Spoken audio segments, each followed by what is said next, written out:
అక్కడ నలుగురు సైనికులు ఉన్నారు, అవమానపరుస్తున్నారు.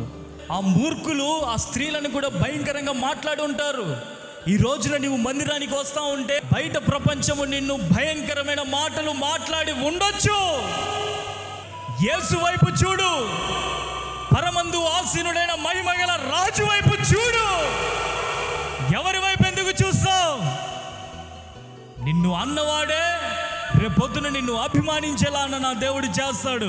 బయట ప్రపంచం నా గురించి తప్పుగా మాట్లాడుతూ ఉంది, నేను చెయ్యని దాన్ని కూడా నా మీద వేసి భయంకరంగా నన్ను ప్రెజర్ చేస్తూ ఉన్నారు. ఆ వీధంతా వ్యాపింప చేశారు. దానివల్ల నేను ఎంత అవమానాల పాలయ్యాను అని నువ్వు బాధపడొద్దు.